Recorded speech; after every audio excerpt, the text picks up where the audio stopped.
breaking your brain trying to figure out how do I become a successful barber. But I promise you, if you focus on these 5 key areas, then you'll be able to build a successful barbering business in your city. So if you want to learn how to build a successful barbering business, especially if you're a beginner or from scratch, then you're in luck, because I'm about to get into it right now.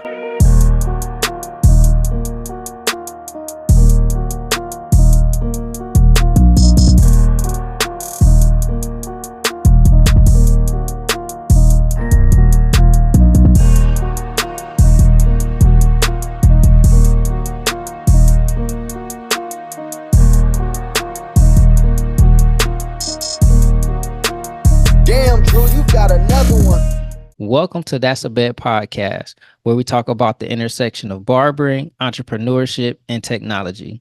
If it's your first time to the channel, I'm Lamont, and over the past 15 years, I've been a licensed barber, barber instructor, former shop owner, and a barber coach. I have 3 amazing children, and we've all recently moved from the state of Ohio to Georgia.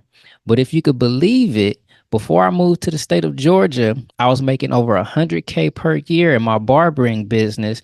And it wasn't because of luck. It wasn't because I was the best hair cutter in the city.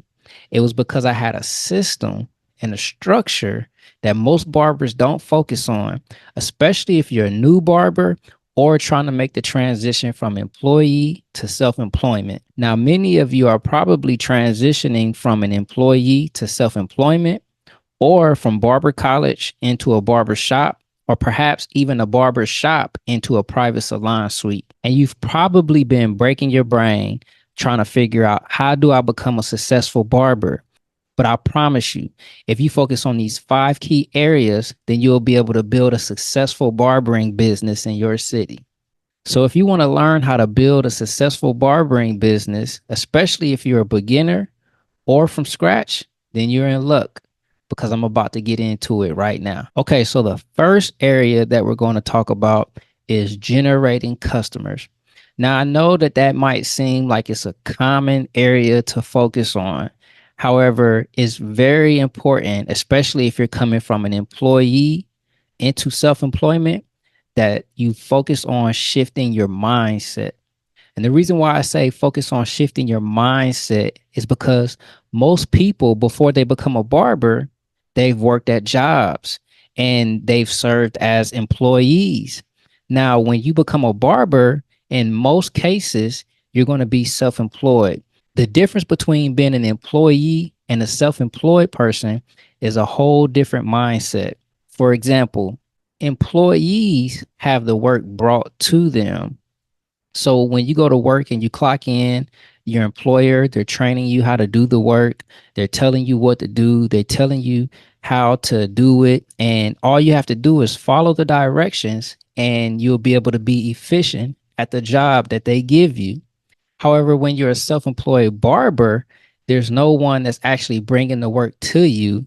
So you have to go and get the work. You have to teach yourself how to perform your job. And if you don't do a good job at that, then you won't be able to become a successful barber. So the main thing that you want to focus on is the awareness that you have to shift your mindset from employee to self-employment. You have to make sure that when you get up and you go into the shop for the day, that you say to yourself, the work is not coming to me. I have to go and get the work. If you focus on going to get the work, you'll be a lot more successful than sitting there and waiting for the work to come in. Say, for example, if you're waiting for walk-ins to come into the shop, that may not happen. Now, speaking of walk-ins, you want to make sure that you don't build your business solely on walk-ins. There's no guarantee that people are going to walk into your barbershop. If people do walk into your barbershop, it's literally just icing on the cake, no diddy. Make sure that you have a solid plan on going out and getting people to know who you are, to come into your business, so that way you're able to stay fully booked. Another thing that you want to make sure that you do is that you don't just spend a lot of time sitting in the barbershop doing nothing. You have to remember you're self-employed now. So you have to give yourself work to do because you're not going to have a boss giving you the work to do. If you find yourself with downtime and there's nobody sitting in your chair right now, and you know 20-30 minutes has gone by and nobody's walked into the barber shop, you have to take accountability and make sure that you give yourself something constructive to do.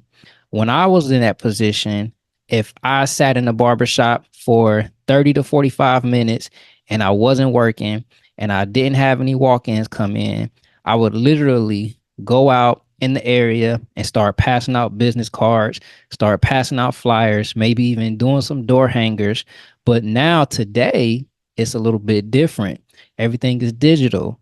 So today, I might actually try to make some content and post on social media so that more people begin to know who I am and know where I'm located at so that they can come into the shop.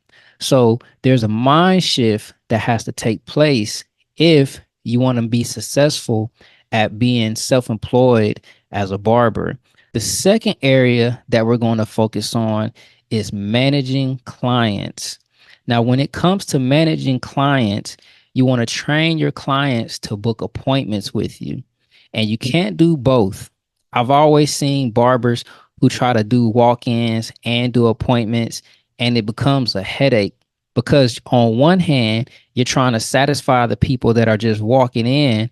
However, they may walk in 15 minutes, 10 minutes before you have an appointment, and now you possibly might run late for your appointment if you decide to take the walk-in, or you may have an appointment and you may have another appointment right after that, and a walk-in comes in and they want to try to get in between, and it just doesn't work out. It's so messy. So you want to make sure you try to set up a system to where all of your clients are booking appointments. Now, I know that sometimes barbers say they have clients that are older and they don't want to book online appointments, but to be honest, that's all changed over the years, and appointment booking platforms have really gotten easy. And one thing that you can actually do is when your client is sitting in a chair, you can pull out your phone, or you can have your client pull out their phone, and you can educate them and train them literally while they're in the chair how to book an appointment with you. So you just pull up the phone, go to the app, go to the website, whatever booking app you're using, have them go through the process to see how easy it is. And I promise you, once they do it once, they'll be able to say, this is easy, I can do it. Another thing that you want to do is make sure that you're providing good customer service. I speak to a lot of customers and a lot of barbers, and one of the biggest things that I hear is that barbers lack in the area of professionalism and customer service.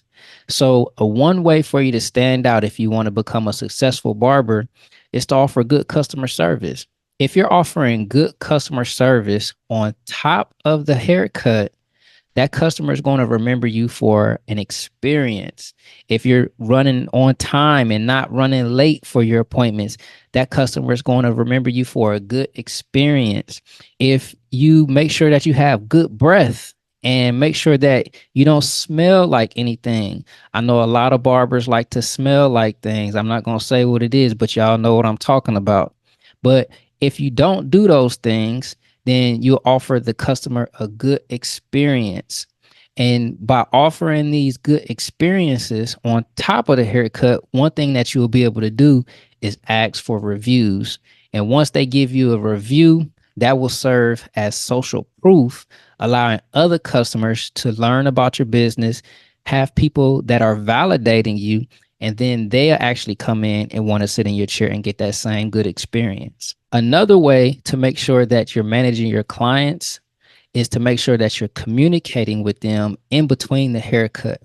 Now, I know that a lot of people don't talk about this, but if you're managing your clients by speaking with them in between the haircuts through text message, through emails, through DMs, or even a private community that you may have, it's going to go a long way to building a solid connection and a solid relationship to make sure that that customer is coming back to you for a lifetime.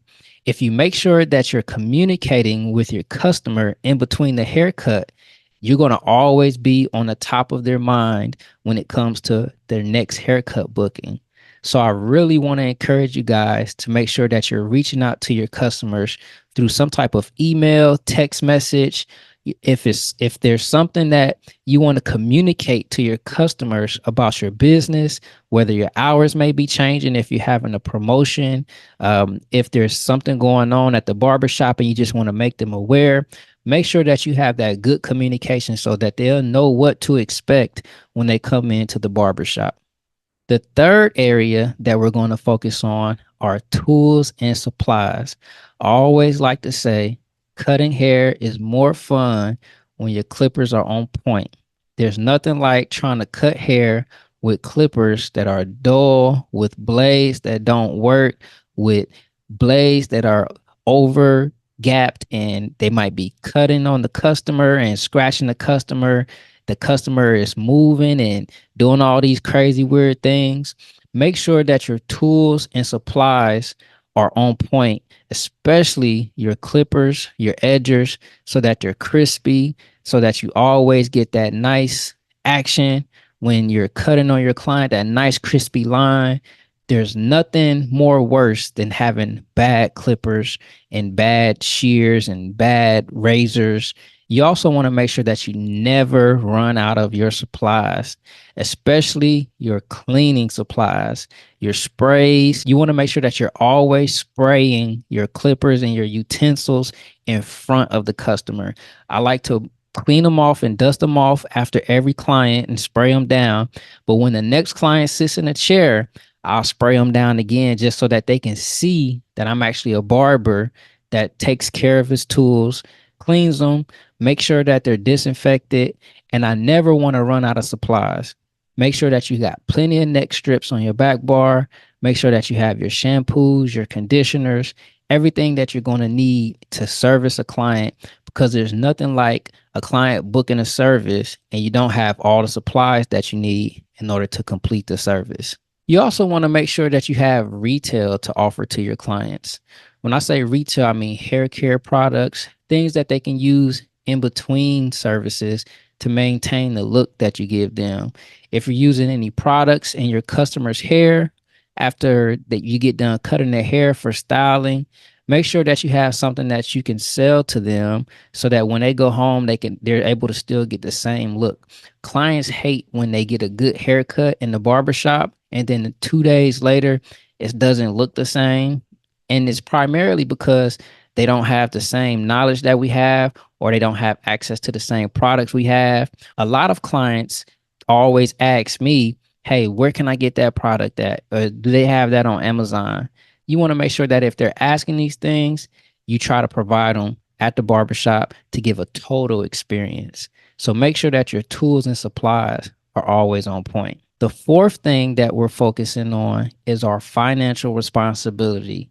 We want to make sure that we track all of our income and expenses. Now, I know that once you go from being an employee to going to self-employment, there might be some things that you have to focus on that you didn't have to when you were an employee. Tracking your income and expenses is probably going to be one of those things. The reason why I say this is because you want to be able to monitor all the income and the expenses that are going in and out of your business, primarily because of tax purposes. At the end of the year, you're going to be able to deduct all of your expenses from your income so that you'll be able to maximize your tax savings and your tax credits and your write-offs. But if you're not tracking these things, it's going to be very hard for you to determine what you're spending and how much you're making. I remember a long time ago when I first became a barber, we used to just accept cash. And at the end of the day, we had this wad of cash in our pockets, but we didn't really know how much we were making because we were not tracking everything. So thankfully, if you guys are not using an appointment booking app right now, you can use an appointment booking app to track all that income for you. Sometimes they provide you with nice reports, and all you have to do is just download the report. It'll track your income, and then make sure that you're tracking all your expenses. Try not to use cash if you can, try to make sure that you use a debit card so that all those expenses are tracked on your bank statement and you can easily just do the math. You want to make sure that you are reporting accurately on your taxes. I know that a lot of times, especially back in the day, this used to be a cash business, but a lot of times barbers used to try to make sure that they don't have to pay taxes by not reporting their income. That actually works against you, especially if you're trying to do things like get an apartment, or if you're trying to get a vehicle financed, if you're trying to purchase a home, basically any way that you have to verify income to qualify for something. If you're not filing your taxes properly or accurately, then they won't think that you're making any money. I always recommend, I'm not a tax professional, but I always recommend that you report everything accurately so that you'll be able to qualify for things that you want to qualify for in the future. And if you decide to apply for any business loans, they'll see that you're actually making money based on what you're reporting on your taxes. The third thing about financial responsibility is that you want to make sure that you're investing back into the business. The money that you're making, your tools and supplies are going to get wear and tear. Your barber chair is going to have wear and tear. Different things on your back bar might get wear and tear. And you want to make sure that you're setting money aside in order to invest back into the business so that you can keep this train going. If you keep spending the money that you're making and you're not putting anything back into the business, eventually one day you're going to have a broken pair of clippers and not enough money to purchase new clippers. You're going to need some blades. You're going to need a new barber chair, anything that you may need for your business, and you may not have the money for it. So make sure that you're setting money aside in savings so that you can put that money back into your business when you need to do that. One thing that I've also recently encouraged barbers to do is to focus on learning about business credit. A lot of the appointment booking tools and payment softwares that we use to accept payments, they allow us to tap into business credit. If you need to acquire a business loan, if you need to acquire financing for your barbershop or for new equipment, a lot of the times you can do what's called a merchant cash advance without any personal credit check, just strictly based on your business credit if you're accepting payments through an online payment processor. I've used payment processors such as Square, PayPal, Stripe, and maybe there's another one in there. However, learning more about business credit can give you an advantage, especially if you're trying to get access to capital to build your barbering business. If you like that, there's more where that comes from, and I'm going to get into that. But before I do, comment down below in the comments and let me know which area of focus do you like the best so far. Which one are you guys going to focus on? The fifth and final area to focus on to become a successful barber is building a brand. Now, when you build your brand, you want to make sure that you're creating a name for yourself so that people can recognize you. You want to have a name that represents who you are, and you want to make sure that you have a logo, make sure that you have brand colors, and make sure that people really understand that that's what you are known for in your community. If you don't have a website, I would highly recommend that you create a website, making sure that you include your brand on your website, your marketing materials. You can also get merchandise if you want to get t-shirts and apparel and hats and different things that you can put your logo on. That's going to go a long way to making sure that your customers know more about your brand and what you actually stand for. Another thing that you can do is you can actually host or sponsor events. A lot of times people come into your barbershop from the community and they might be hosting an event and they could possibly be asking for sponsorships. That way you can get your brand out there. And if you have a logo, people will see your logo and become even more familiar with your business. A lot of times we do events like back to school haircuts. or Cuts and Conversations, where we hold conversations with young men around haircuts for mentorship, and making sure that you're doing those events underneath your brand with your logo is going to be one way that you can get your brand out there and let the community know who you are and what you represent. Thanks for watching this video. Those are the 5 key areas to building a successful barber business. That's all the time that we have for today. If you haven't subscribed to the channel, make sure you hit that subscribe link.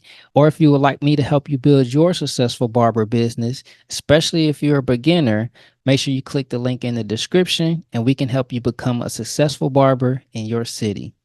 Peace. Damn, Drew, you got another one. Probably been breaking your brain trying to figure out, how do I become a successful barber? But I promise you, if you focus on these 5 key areas, then you'll be able to build a successful barbering business in your city. So if you want to learn how to build a successful barbering business, especially if you're a beginner or from scratch, then you're in luck, because I'm about to get into it right now.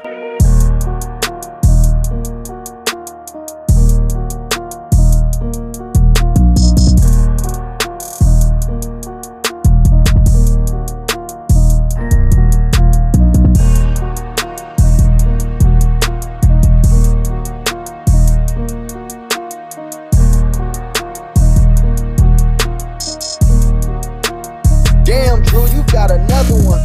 Welcome to That's a Bet podcast, where we talk about the intersection of barbering, entrepreneurship, and technology. If it's your first time to the channel, I'm Lamont, and over the past 15 years, I've been a licensed barber, barber instructor, former shop owner, and a barber coach. I have 3 amazing children, and we've all recently moved from the state of Ohio to Georgia. But if you could believe it, before I moved to the state of Georgia, I was making over $100K per year in my barbering business. And it wasn't because of luck. It wasn't because I was the best hair cutter in the city. It was because I had a system and a structure that most barbers don't focus on, especially if you're a new barber or trying to make the transition from employee to self-employment. Now, many of you are probably transitioning from an employee to self-employment, or from barber college into